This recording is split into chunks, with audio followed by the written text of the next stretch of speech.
Welcome to Entrepreneurship at Rowan, an official production of the award-winning Rowan Center for Innovation and Entrepreneurship. We cover the entrepreneurial pulse of Rowan students, faculty, and alumni, prepared to be Rowan proud.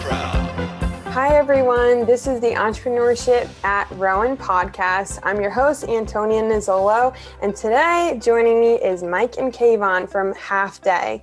They are going to be talking about their amazing business that they started at Rowan University and that has grown to be on Whole Foods shelves and is growing throughout America right now. So we're going to get into it with them.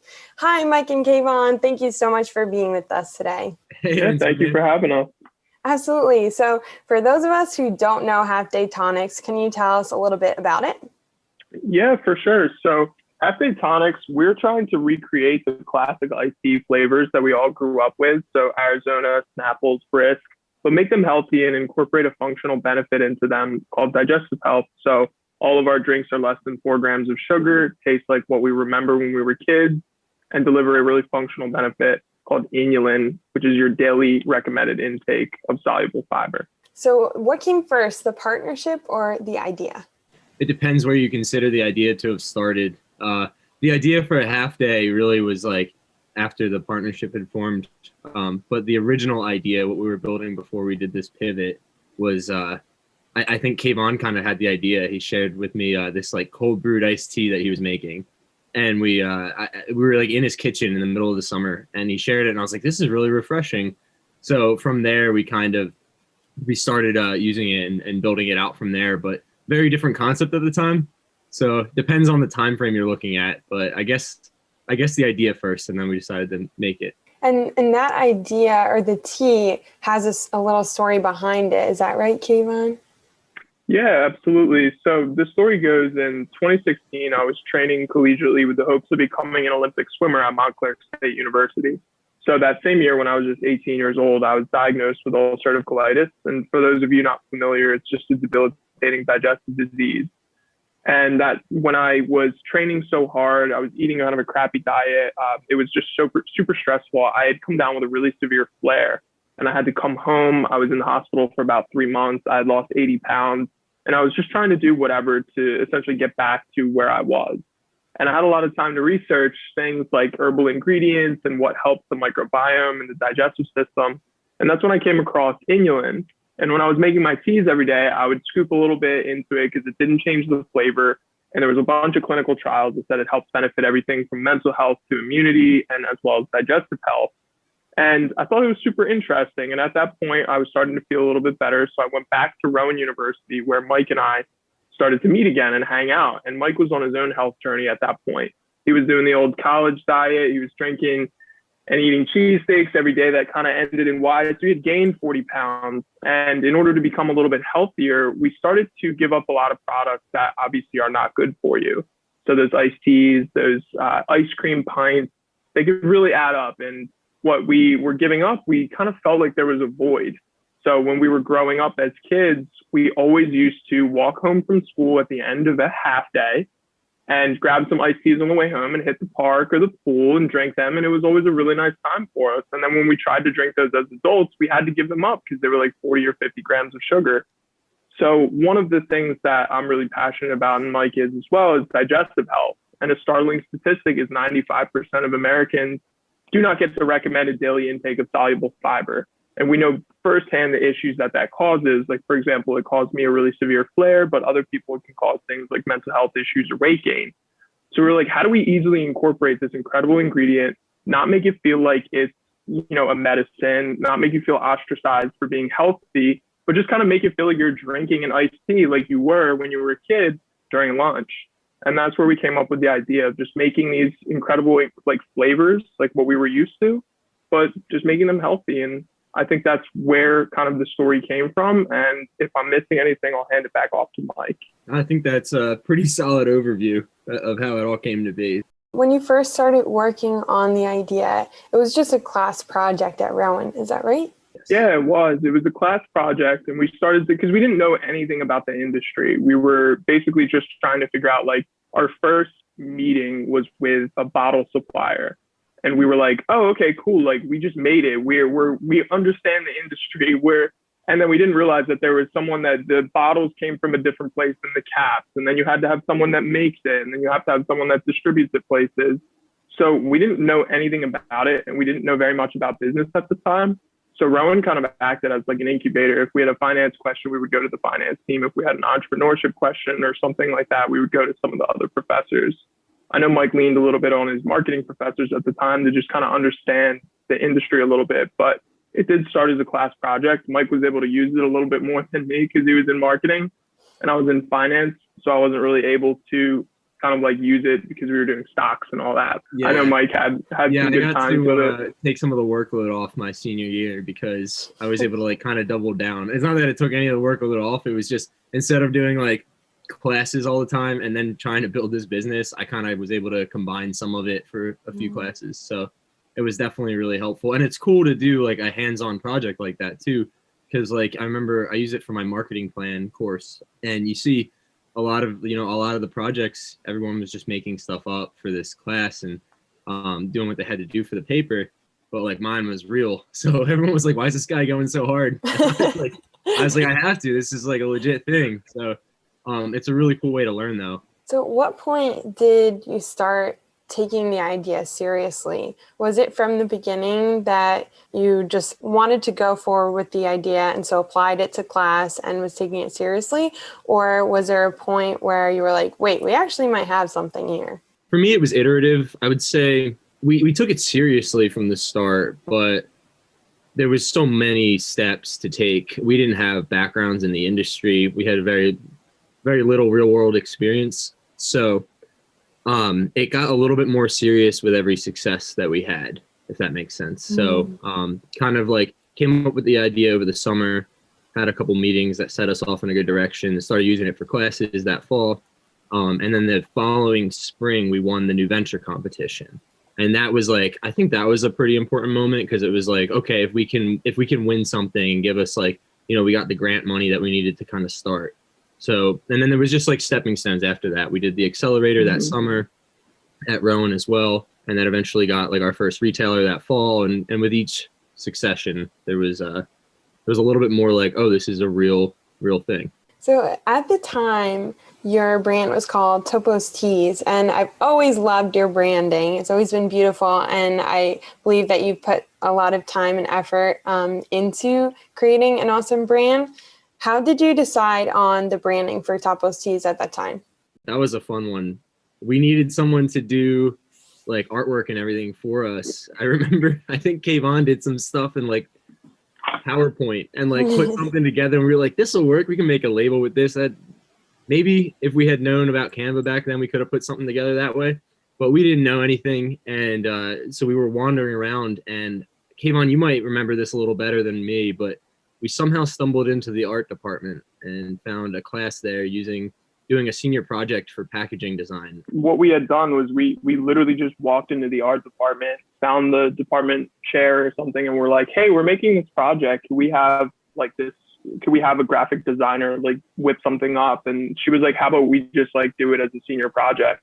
So we had, I think about, like, what would you say, 10 to 15 people in the class that just basically took, I don't know, maybe 3 or 4 weeks to make the initial designs. And then we went around and did the whole art thing of putting your hands behind your back and going, okay, inspired. And it was cool. So we had like 3 or 4 of the top people, and we were like, okay, we like these designs. We think that we can go with this. And that was like a really, really early process.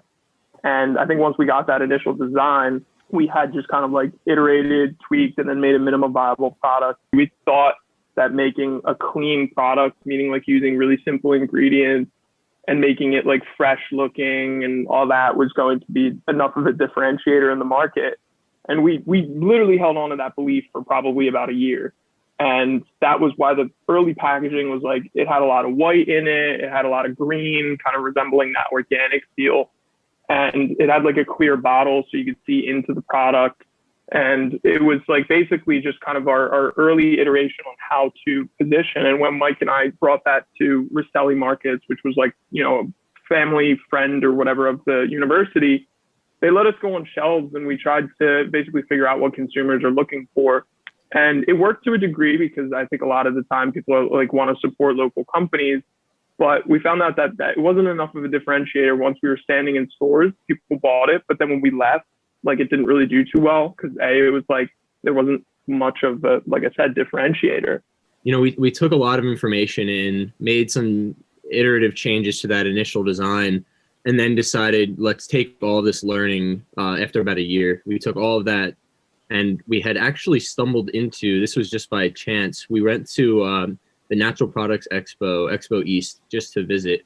And we stumbled into someone who launched a brand called Three Wishes cereal. And it's really awesome, like low sugar, like high protein cereal. And he was like, hey, I have a designer that you guys might want to work with. And so we were just like, all right, let's give it a shot. So we got on a call, and from there kind of went through a whole like redesign process for that early product. When did things change from not just topos, but like that inception of the business to let's go, it's HalfDay tonics and we're funding $750,000 and we're in Whole Foods and like we're doing it big?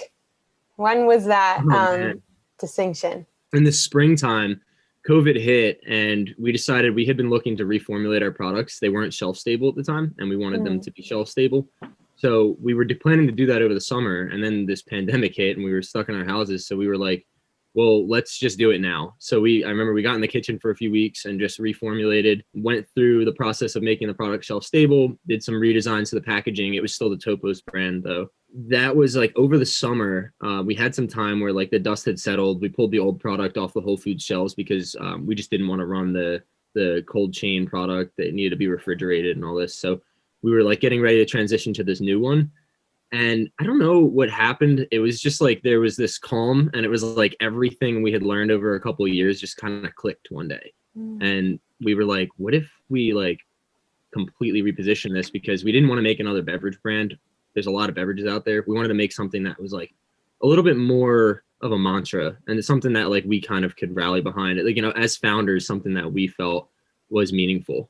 The name didn't come along for a while, but that was just like kind of the spark. It was like, here's this idea. We need to take it like one step further. We kind of figured it out, but we need to just rebrand completely as opposed to redesign this product. We literally reformulated for like, this is like our fourth version of branding and formulation, just to give everyone an understanding of like how many attempts it took us. And there's founders that take more than that, you know. I've talked to founders where they're like, yeah, it's like 3 or 4 shots before you figure it out. And you just kind of got to keep going like that. When you went to the retailer with HalfDay, were you going to new retailers and like, were you building new relationships with people? So luckily we were able to have a really good relationship through Topos with the retailers, and then kept them like, you know, up to date with the progress and saying like, hey, we're going through this rebrand. We think you guys are going to really like it. It'll be done so-and-so date. So we'll give you those updates then. And they were really receptive to it. So they were like, oh, okay, cool, thanks. Whenever you get it, send me samples and stuff. So a lot of like our, you know, connections that we had helped get us into the retailers for HalfDay. But with Topos, I think in the early days, it was really difficult because like we were just kind of pitching all these retailers, and they get hundreds of submissions like every day. So it was difficult to kind of break through the noise there. But with HalfDay, it was cool because we had gotten into a distributor, those people that take the products to the stores. They have a really good connection with the retailers. So you work with the distributors essentially to get you into the stores. And with HalfDay, that's what we've been doing. So in terms of like, you know, we're in review for Whole Foods for the Mid-Atlantic region. Hopefully we'll get that. But we locked in a deal with GoPuff for the Philly metro area, with Giant for about 120 stores, all the way up to 140 once we start to grow a little bit. And then Mom's Organic. And then we have 2 distributors now. So your advisory board now is amazing. It includes the co-founder of Halo Top Ice Cream and co-founders of Steve's Iced Tea, among other incredible members. How did you put this team together? Kind of just over time, we got to know a lot of people. And believe it or not, like, I mean, at least in this industry, people are really receptive to helping out. It's a very collaborative industry. So we just, I guess to start with, Eric and Steven, that was through Beyond Skew. We got to know them because they are actually kind of the people who head that whole program. And they happen to be the founders of Steez as well. So that was really cool. Hugh, the founder of Ugly Drinks, he's awesome, man. It's such a cool sparkling water brand. So we just got to know him through LinkedIn. There's so much that came about through LinkedIn. So I think he reached out to Kayvon, or Kayvon reached out to him or something. And then we just kind of all got to talking and just kept in touch. Some really awesome advice from him. And then Doug Boughton. So that was me. So Kayvon mentioned in the story the products we had to give up. I was a huge ice cream buff, and that was why he mentioned that. I ate a lot of ice cream and I had to stop. And I discovered Halo Top around that time. A few years go by, I'm in better shape, and we were looking for some advice on something that was similar to, I had actually listened to an interview that Doug did on a podcast, and I was like, I should reach out because I feel like he'd have some really great advice. So I just reached out on LinkedIn and told him, like, hey man, like, your ice cream company was literally super helpful in me getting into shape, and it's been an inspiration for like being in this industry. Kind of gave him a quick little pitch of what we were doing and asked him if I could just basically get him on the phone for 30 minutes to ask for some advice. And from there, we would talk every month or two and kept in touch. It's come up in your story a couple of times. I noticed it first when you walked into the art department, and now when Mike just LinkedIn messaged someone and found an amazing mentor from that. It seems like you're not afraid to ask for help. Has this always been the case? Yeah, I would say for the most part, yeah, because we knew we didn't have any experience. So, I mean, maybe if we didn't ask for help, it just naturally occurred that we did need help. You know, if we didn't ask for help for a certain period of time, we'd be, talking in circles and end up very lost. So it just always came to the point where it's like, well, who can we ask who's been there before and done this and can guide us in all of this? So. What experience have you had with fundraising, maybe for Topos before? I know you're looking to raise $750,000 right now, which is huge. And I want to talk about that and what you'll be putting the money to. So first, can we just chat about the previous investments? Yeah, I think the previous investment with Topos, we tried to be very scrappy and not bring on too much capital. So it's a lot of like grant funding and then just taking out early loans from like friends and family. It wasn't very much. I think all in all, it was probably about 50 grand to get to maybe this point. Yeah, all family and friends loans, grants, competition winnings, a little bit from Kayvon and I as well, but we were in college, so a little bit was like our life savings. That allowed us to get like that minimum viable product and like have kind of enough to make, a little bit of inventory and pay for branding and stuff like that. And then when we're fundraising for HalfDay, it's a very difficult process. Like it requires a lot of networking. It requires a lot of pitching, and it requires kind of thick skin sometimes because, you think you have a really good conversation and then all of a sudden they'll come back and be like, it's not right for us. And especially as a pre-launch company, it's a little bit difficult, but we've had some nice early wins. We've had some commitments that are coming in. So we're closing the round out right now. But in terms of, how it's been and how we've gotten in touch with these like investors and stuff, it's kind of just a network of networks. I think one of the tricks that Mike and I have learned, maybe Mike, would you like to explain the LinkedIn trick that we do? Ooh, let's hear it. Yeah, I got a 30-day trial of premium. I'm not paying for it though. So we spent like a month straight just in everyone's connections trying to figure out like who had like angel investor in their title, and then making like a list of these people that we felt like might be a good fit, and then would ask, for intros to specific people. Because if you like email stuff over and you're like, hey, can you intro us to someone that might invest? Like everyone will be like, sure, but they won't know who to take your information to. Mm-hmm. So if you send like, hey, I feel like this person would be a good fit for this reason, we just make a list of them, and then we would get a few intros out of that. And then we have an investor summary as well, with just like an overview of the stories, the brands, a couple like key wins and bullet points, and then the deck. And it's usually like, hey, do you think they would be interested in a conversation? And then usually, these people are investors, so they'll almost always get on an initial call just to kind of explain the story and stuff. And then if they are interested, we'll send samples and then have a follow-up conversation and stuff.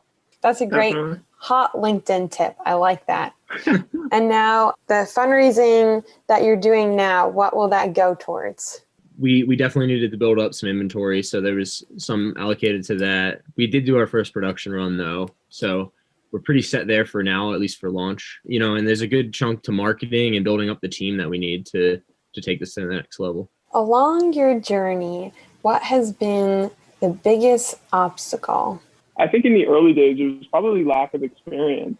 If we were to start over again, people ask me like, oh, do you recommend kind of starting a business in college? And I mean, yes and no. I think because one, if you had the experience of working, like if Mike had the experience of working at a brand agency and then started his own brand, he'd be years ahead of someone that didn't.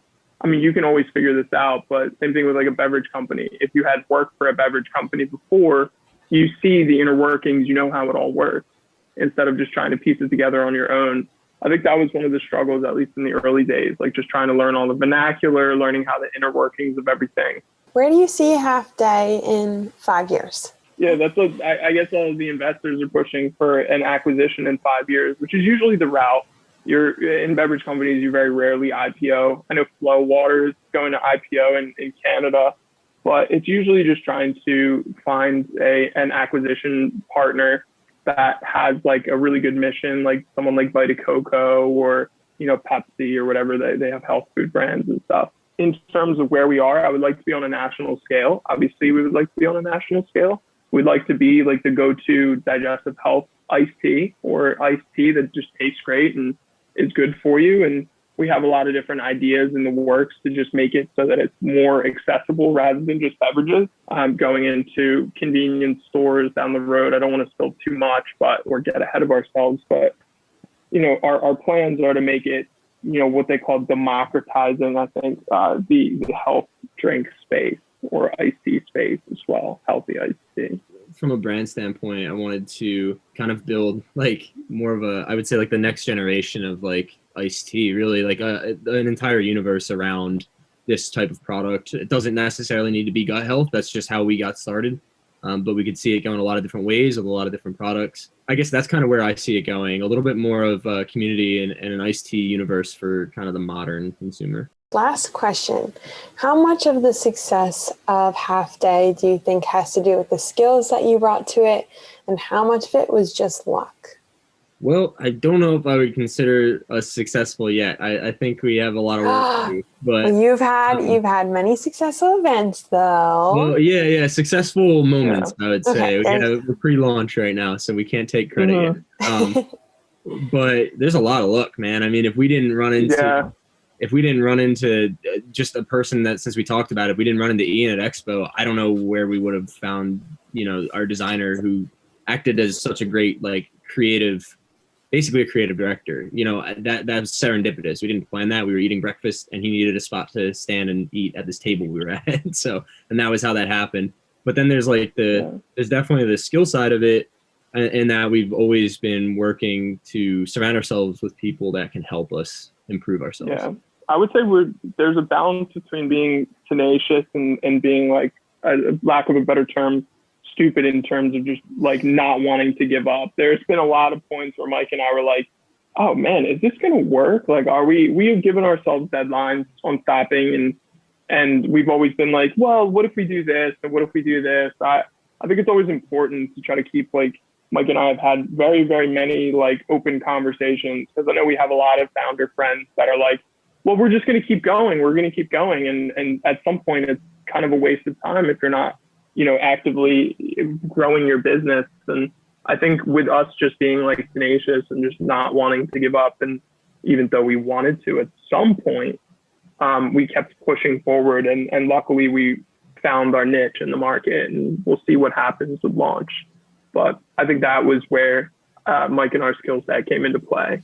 Every time we have a conversation, they're usually like, wow, you guys are hustlers, like you guys get it done and this and that. And it's like, well, I think because we had to in the early days, and even now we have to do the things that we do. Great partnership.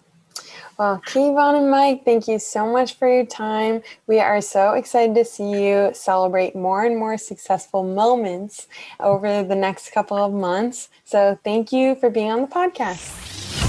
Thank you for listening. Rowan is proud to be an official knowledge hub of the International Council for Small Business. Our AACSB award-winning entrepreneurship programs challenge students to solve real problems in bold and impactful ways. If you're interested in supporting entrepreneurship at Rowan or want to get more involved by hiring an intern, speaking to a class, or being featured as a case study, contact us at rcie@rowan.edu.